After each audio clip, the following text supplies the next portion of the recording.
Monsieur les ministres et vos chers collaborateurs qui vous accompagnent, et j'aperçois derrière vous donc des visages avec qui j'ai passé des jours dans le cadre du Grand Prix du chef de l'État pour l'enseignant.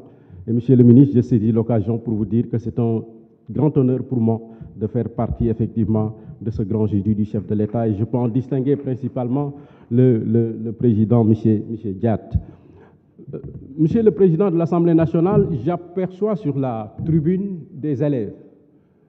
Je crois que cette initiative doit être pérennisée pour qu'à chaque fois que l'Assemblée nationale parlera du budget du ministre de l'Éducation nationale, que des écoles puissent venir pour assister à l'examen du budget de ce secteur. C'est important. J'aurais pu, Monsieur le ministre, en rajouter sur les demandes, en commençant par la plus grande école et la plus ancienne de la commune de Linguère, qui porte le nom de mon grand-père maternel depuis les années 83. Et en rajouter avec la doléance de l'honorable Ndeye Fatou Guissé sur le lycée de Deyali. Ce n'est pas un CEM, c'est un lycée. Mais je préfère parler au nom de l'éducation de façon générale. Monsieur le ministre, c'est une conviction profonde et vous pouvez me croire. Moi, je suis convaincu qu'on devrait pouvoir parler de l'éducation en dehors de nos clivages politiques.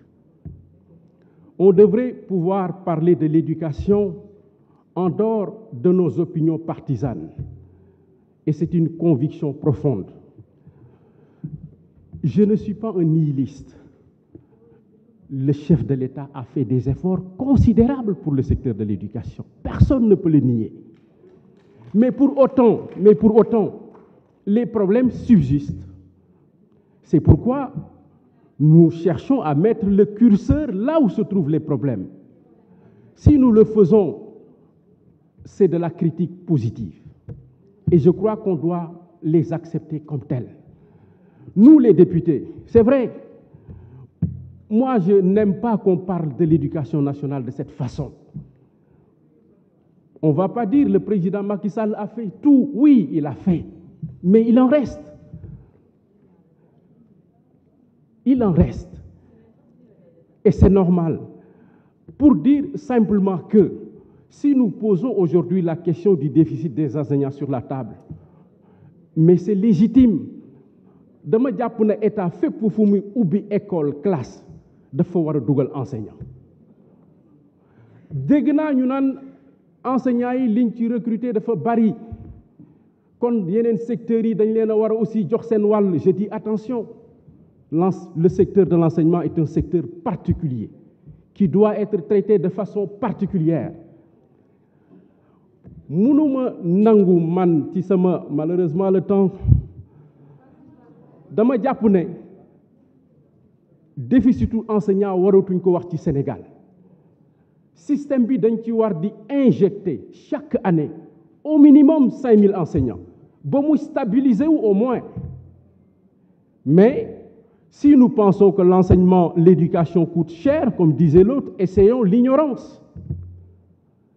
L'enseignement mënul am traitement par rapport aux autres secteurs. Bu ñu jàngul du ñu faju, bu ñu jàngul du ñu lekk. Kon dama jàpp ne bu ñu koy wax nañ ñu jàpp ne on le dit de bonne foi. Man bu ma sañoon école au Sénégal benn école du ko gën ci àdduna. Dëgg la yombul yéen a ngi def lu ngeen mën mais quand même qu'on nous accepte cette possibilité de dire attention. Je vous remercie, chers collègues. Moussa Diakhaté, vous avez la parole. Ndialou Bathily, la suivante. 4 minutes pour Moussa Diakhaté. Merci, Monsieur le Président. Messieurs les ministres Anne Bassi et accompagnants, chers collègues. Monsieur le ministre, ñu ngi lay nuyu di la féliciter waat encore di nuyu sa équipe. Le CT Barreau, qui nous accorde beaucoup de temps dans nos recherches sur vos réalisations sur la politique éducative au Sénégal, mais aussi quelqu'un qui porte votre communication, qui symbolise ce que nous avons de plus fort dans ce pays. Un intellectuel ancré de ses valeurs, je veux parler de Lamane Baye, qui est une fierté du Sénégal. Monsieur le ministre, collègue bi fi jóge léegi a tenu un discours poignant. Et il est en phase avec le président Macky Sall. Il est en phase, l'analyse fonctionnelle du budget l'aurait permis sur les évolutions. 900 et quelques milliards de plus. sur le budget renseigne sur la volonté. Mais mieux encore, Monsieur le ministre, vous vous rappelez normalement de 2014 sur le Conseil présidentiel sur l'éducation, l'axe 2 du plan Sénégal émergent, qui met au cœur le capital humain. Et on a érigé, avec si je ne me trompe pas, en août 2015, le Conseil présidentiel, avec la mise sur pied du paquet, qui consiste avec ces 3 déclinaisons qui remettent l'enseignement au cœur du dispositif. Comme pour dire ce qu'a dit mon collègue, c'est encore bien d'en parler à l'État, mais c'est aussi bien d'en parler à ceux-là qui ont politisé l'école.